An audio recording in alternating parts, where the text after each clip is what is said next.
In this video, I will show how to create drop caps in Microsoft Word. So select your text in the Home tab, select Insert.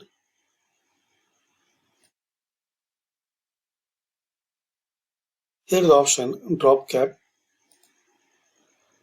Select any format.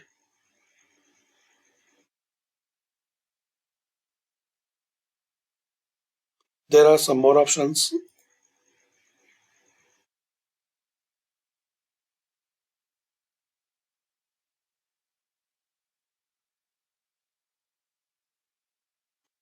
Lines to drop,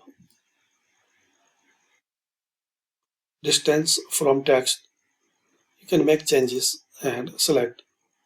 Then click on OK.